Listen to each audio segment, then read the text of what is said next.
Hello dear students, अस्सलाम वालेकुम। मैं हूं Malik Farooq Ahmad.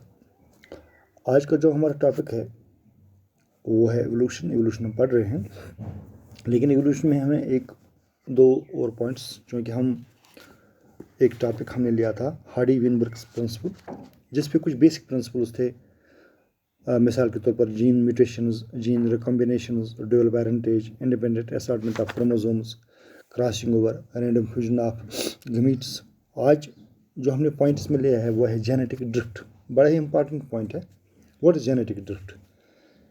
It is a random change in the allele number and allele frequency in a gene pool generally caused by a small size of population due to destruction of a major part of population or separation of a segment from the rest.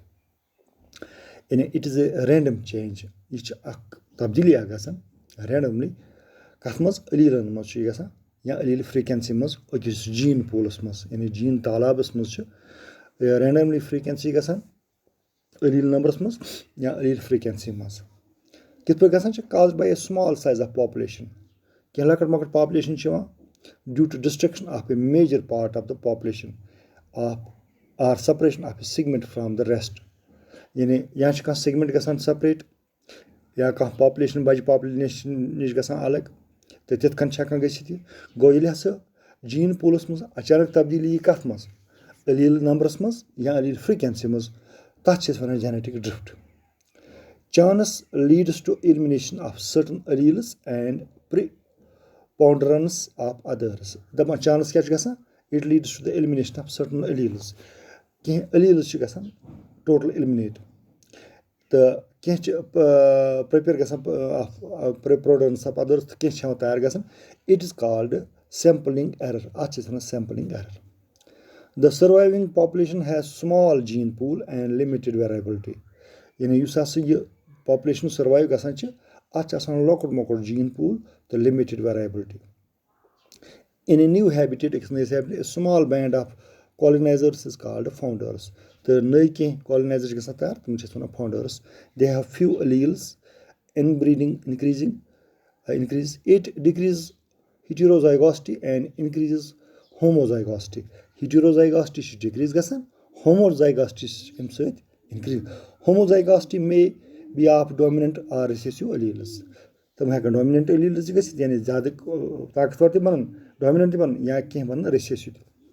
The other alleles of genes will be eliminated. However, mutations do appear. Some of them are selected according to new environment. यानी कहीं गसान हम select नई हिसाब किताब. They produce different alleles. तम नई alleles करन तैयार. It results in a totally different gene pool. No gene pool तैयार गसान. Rapid changes occur in the phenotypes for many new species. तो अत वन अम हिसाब यानी अत वन फाउंडर इफेक्ट क्या नई रैपिड चेंज गसान दे occur in the phenotypes. Phenotype मज रैपिड चेंज गसान तम नई species बनावान. It's founder effect वन. However, small population at a place after a population crash do not show phenotypic changes. As the population expand again, this population flushed, a radically different gene frequency gets established. Gene pool is poorer than gene pool of the original population. There is reduced viability and adaptability, which may result in the extinction of the species. It's called genetic bottleneck or bottleneck effect. It's a right effect से one 1951 यानी genetic drift कथ one करो पन्नी जबान मज समझ कोशिश यह हसा रैंडम चेंज गसान इन द allele नंबर ओत पर्व मे तुम alleles कथ वन एवोल्यूशन स्टार्ट कर क्या वन alleles कथ वन phenotype क्या गो जीनोटाइप क्या गो हम टर्म अगर याद थो समझ कि allele कथ वन यह change in the allele number, random change in allele number and allele frequency in a gene pool. Pat क्या result तथ वन genetic drift. अम पे back point one gene flow or gene mutation or gene migration.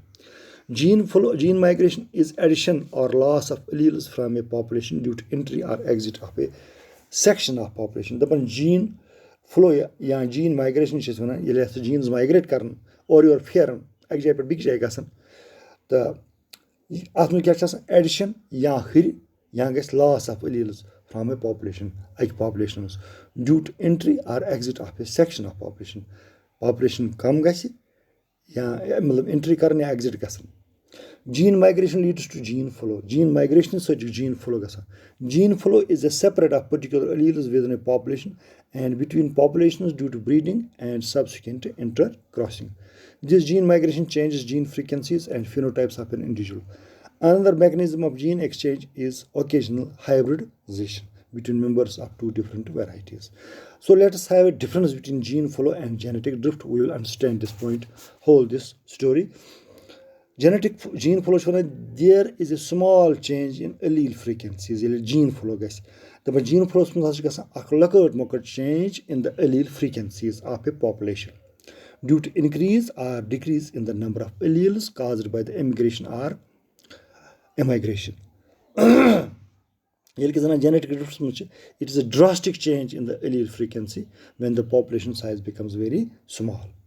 The point is gene flow. The gene flow is large with a lot of viability. The gene flow is small with only a small viability. The third point is the chance of elimination of certain alleles are little, certain alleles are eliminated. These key points. Point natural selection or differential reproduction. Natural selection, evolution, natural selection or survival of the fittest is a major factor that adds variations in the population. Natural selection, yeah, survival of fittest. Yes, it's a main factor using add variations in populations. Change the gene frequencies in the gene pool, leading to the evolution or formation of new distinctive gene pool. It operates through the differential or non-random reproduction. It is because all the offspring do not have similar type of gene combinations. Some have better genotype, which promote adaptation. Others have poor adaptability. Most of the individuals with inferior genotypes are eliminated before reaching the maturity. So this was all about the main points of Hardy-Weinberg's principle. In the next lecture, we will select another topic as per the syllabus. Thank you for watching on YouTube.